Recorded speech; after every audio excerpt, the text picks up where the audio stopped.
안녕하세요. 저는 미국 캘리포니아 오렌지 카운티에 살고 있는 박민수라고 합니다. 올해 나이는 54세이고 20년 전에 한국에서 이민 와서 지금까지 이곳에서 살고 있어요. 지난주에 세무사로부터 전화를 받았습니다. 민수 씨, 2024년 세금 계산이 나왔는데 한번 사무실로 오실 수 있을까요? 평소보다 조금 어두운 목소리였어요. 사무실에 도착해서 세무사가 건네준 서류를 봤는데 정말 눈앞이 캄캄해졌습니다. 연방세 18만 달러, 캘리포니아 주세 9만 달러, 총 27만 달러. 한국 돈으로 거의 4억 원에 가까운 세금을 내야 한다는 거였어요. 이게 맞나요? 계산 실수가 있는 건 아닌가요? 세무사가 천천히 고개를 끄덕였습니다. 민수 씨가 작년에 주식으로 벌어들인 수익이 130만 달러예요. 그런데 대부분이 단기 투자 수익이라서 일반 소득세율이 적용됩니다. 연방세는 32%, 캘리포니아 주세까지 합치면 거의 40%가 넘어요. 그제서야 제가 얼마나 큰 실수를 했는지 깨달았습니다. 제가 어떻게 이런 상황에 처하게 되었는지 차근차근 말씀드려 볼게요. 저는 2004년에 아내와 함께 미국으로 이민 왔습니다. 당시 한국에서 IT 회사에 다니고 있었는데 회사가 미국 지사를 확장하면서 저에게 기회가 왔어요. 처음에는 L에서 1 비자로 시작해서 나중에 영주권을 받았습니다. 2010년에는 독립해서 작은 IT 컨설팅 회사를 차렸어요. 한국 기업들이 미국에 진출할 때 필요한 시스템 구축을 도와주는 일이었죠. 사업이 생각보다 잘 됐고 2015년 정도부터는 연간 15만 달러 정도 수익을 올릴 수 있었습니다. 아내 은주는 간호사예요. 한국에서 간호사 자격증을 땄는데 미국 와서 다시 시험을 봐야 했어요. 처음 2년은 정말 힘들었습니다. 언어 장벽도 있었고 미국 의료 시스템도 완전히 달랐거든요. 하지만 포기하지 않고 열심히 준비해서 2007년에 캘리포니아 간호사 면허를 땄어요. 지금은 UC 어바인 메디컬 센터에서 일하고 있습니다. 연봉이 11만 달러 정도 되니까 저희 부부 합쳐서 연간 26만 달러 정도 벌고 있었어요. 딸 지민이는 지금 USC에서 경영학을 전공하고 있습니다. 작년에 3학년이 됐어요. 사립대학교라서 등록금이 연간 6만 달러가 넘어요. 기숙사비까지 합하면 8만 달러 정도 들어가죠. 오렌지 카운티에서 살다 보니 집값도 만만치 않았습니다. 저희가 2012년에 산 집이 당시에 75만 달러였는데 지금은 150만 달러 정도로 올랐어요. 30년 모기지를 받아서 월 페이먼트가 4천 달러 정도였습니다. 정말 빠듯하게 살았어요. 딸 교육비, 집 모기지, 각종 생활비를 내고 나면 저축할 돈이 거의 없었거든요. 그래서 2014년 정도부터 주식 투자를 시작했습니다. 처음에는 정말 조심스럽게 시작했어요. 매달 500달러씩 S&P 500 인덱스 펀드에 넣었거든요. 로빈후드 앱이 나오면서 수수료 없이 거래할 수 있게 됐고 조금씩 개별 주식도 사기 시작했습니다. 애플, 마이크로소프트, 구글 같은 큰 회사들 위주로요. 2019년까지는 정말 조금씩 모았어요. 전체 포트폴리오가 10만 달러 정도였죠. 연간 수익률도 10% 정도로 그럭저럭 괜찮았습니다. 그런데 2020년 코로나가 터지면서 모든 게 바뀌었어요. 3월에 주식시장이 폭락했을 때 모든 사람들이 공포에 떨고 있었죠. 저도 처음에는 무서웠어요. 포트폴리오가 30% 넘게 떨어졌거든요. 하지만 IT 업계에서 일하다 보니 재택근무가 일반화되면서 기술주들이 오를 거라는 확신이 있었어요. 줌, 테슬라, 엔비디아 같은 회사들의 미래가 보였거든요. 그때부터 공격적으로 투자하기 시작했습니다. 비상금으로 모아놨던 5만 달러를 모두 주식에 넣었어요. 아내는 처음에 반대했지만 제가 설득해서 동의를 받았죠. 결과는 대박이었습니다. 2020년 한 해 동안 포트폴리오가 200% 넘게 올랐어요. 15만 달러에서 50만 달러가 됐거든요. 그때부터 투자에 완전히 빠져들었습니다. 매일 아침 6시 30분 프리마켓이 열리기 전에 일어나서 뉴스를 체크했어요. CNBC, 야후 파이낸스, 모틀리 풀 같은 사이트들을 매일 확인했죠. 2021년에는 더 대담해졌습니다. 테슬라가 계속 오르고 있었고 AMC, 게임스탑 같은 밈 스톡들도 난리였어요. 옵션 거래도 시작했습니다. 매주 금요일마다 만료되는 위클리 옵션을 사고 팔았어요. 한 번에 몇천 달러씩 벌기도 하고 잃기도 했죠. 하지만 전체적으로는 계속 수익이 났습니다. 2021년 말에는 포트폴리오가 120만 달러까지 올랐어요. 정말 꿈만 같았습니다. 평생 월급으로는 모을 수 없는 돈을 1년 만에 벌었거든요. 딸한테 아빠가 투자로 대박났다고 자랑하기도 했어요. 아내도 처음에는 걱정했지만 나중에는 당신 정말 대단해라고 말해줬죠. 그런데 2022년에 시장이 바뀌기 시작했습니다. 인플레이션이 심해지면서 연준에서 금리를 올리기 시작했어요. 테크주들이 하나둘씩 떨어지기 시작했죠. 처음에는 일시적인 조정이라고 생각했어요. 곧 다시 오를 거야라고 생각하면서 계속 버텼거든요. 오히려 떨어질 때마다 더 샀습니다. 하지만 하락세가 계속되면서 포트폴리오가 줄어들기 시작했어요. 120만 달러에서 80만 달러, 80만 달러에서 60만 달러로요. 그때부터 패닉 셀링을 시작했습니다. 더 떨어지기 전에 팔아야겠다는 생각으로 급하게 매도했어요. 테슬라를 400달러에 샀다가 200달러에 팔고 엔비디아를 300달러에 샀다가 150달러에 팔았죠. 2022년 말에는 포트폴리오가 40만 달러까지 떨어졌습니다. 거의 3분의 2가 날아간 거예요. 2023년에는 좀 더 신중하게 접근했습니다. 시장이 바닥을 찍은 것 같아서 조금씩 다시 사들이기 시작했어요. 특히 엔비디아가 AI 붐을 타면서 다시 오르기 시작했거든요. 하지만 이번에는 장기 투자를 하겠다고 마음먹었어요. 적어도 1년 이상은 보유하겠다고 생각했죠. 그런데 2024년 초에 엔비디아가 갑자기 폭등하기 시작했습니다.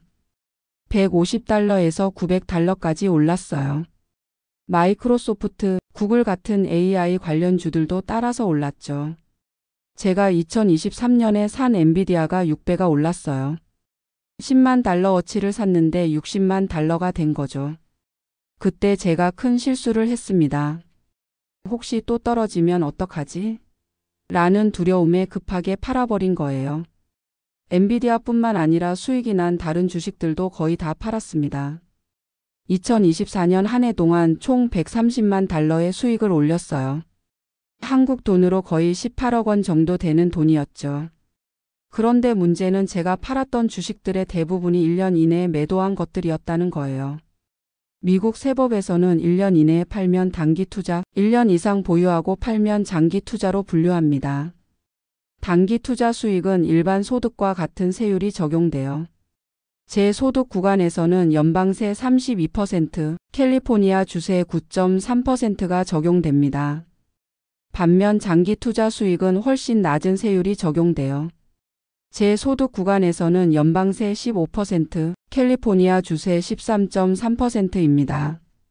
만약 제가 1년 이상 보유하고 팔았다면 총 세금이 13만 달러 정도였을 거예요.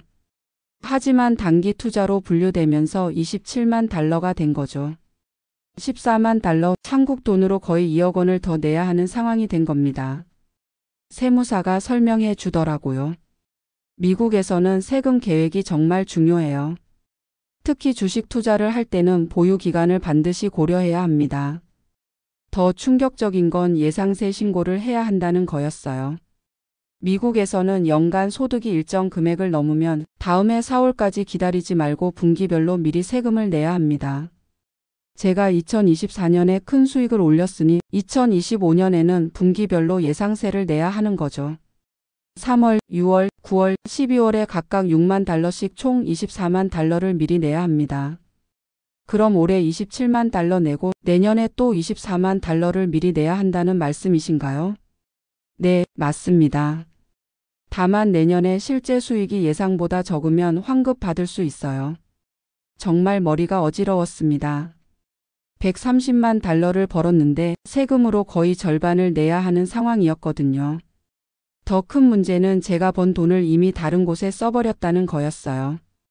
딸 교육비로 10만 달러, 집 모기지 일부 상환으로 20만 달러, 새 차 구입으로 8만 달러, 한국 부모님께 5만 달러를 송금했어요. 남은 돈으로는 또 다른 투자를 했고요. 부동산 투자도 시작했습니다. 렌털 프로퍼티를 하나 샀거든요. 결국 현금으로 세금을 낼 돈이 부족한 상황이 된 거예요. 세무사와 상의한 결과 몇 가지 방법이 있다고 했습니다. 첫 번째는 IRS에 분할 납부를 신청하는 거예요. 한 번에 낼 수 없으니 몇 개월에 나눠서 내겠다는 거죠. 하지만 이자와 벌금이 붙습니다. 연 8% 정도의 이자를 내야 해요. 두 번째는 주식이나 부동산을 팔아서 현금을 마련하는 거예요. 하지만 지금 시장 상황이 좋지 않아서 손해를 볼 가능성이 높았어요. 세 번째는 홈 에퀴티 론을 받는 거였어요. 집값이 150만 달러이고 모기지 잔액이 45만 달러니까 100만 달러 정도 빌릴 수 있다고 했어요. 금리는 7% 정도였습니다. 결국 홈 에퀴티 론을 받기로 했습니다.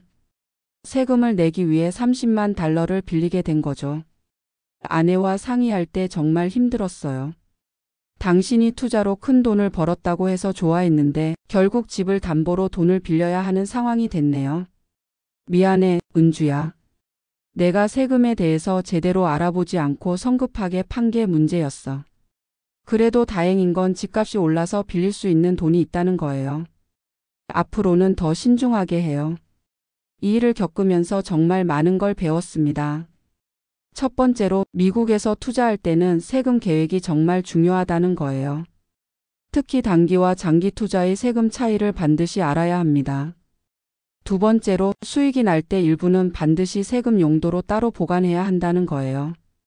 저는 130만 달러를 벌고 나서 바로 다른 곳에 써버렸거든요. 적어도 30% 정도는 세금용으로 따로 모아둬야 합니다. 세 번째로 예상세 신고에 대해서도 미리 알아야 한다는 거예요. 큰 수익이 나면 다음 해에 분기별로 미리 세금을 내야 합니다. 네 번째로 전문가의 도움을 받는 게 정말 중요해요. 저는 처음에 터보택스로 혼자 세금 신고를 했는데 이런 복잡한 상황에서는 경험 있는 세무사가 필요합니다. 다섯 번째로 감정적으로 투자하면 안 된다는 거예요. 제가 2022년에 패닉 셀링을 했고 2024년에는 또 두려움 때문에 성급하게 팔았거든요. 미리 계획을 세우고 그 계획을 지키는 게 중요합니다. 지금은 상황을 정리하고 앞으로 계획을 세우고 있어요.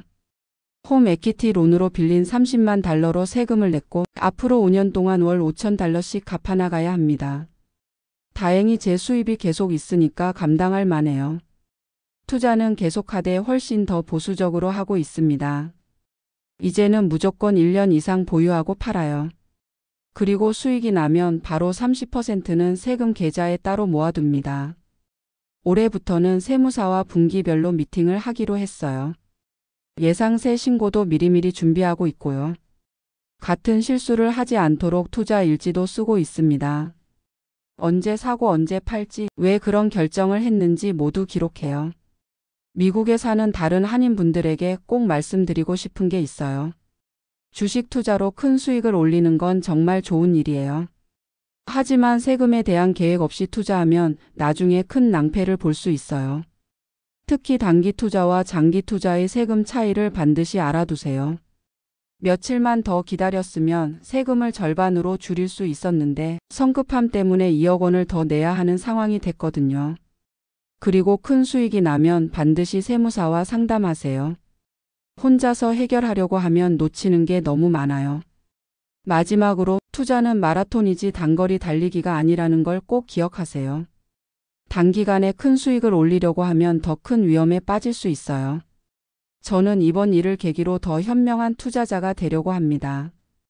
비싼 수업료를 냈지만 그만큼 값진 경험을 얻었다고 생각해요. 앞으로는 세금까지 고려한 현명한 투자로 정말 안정적인 부를 쌓아가겠습니다. 감사합니다.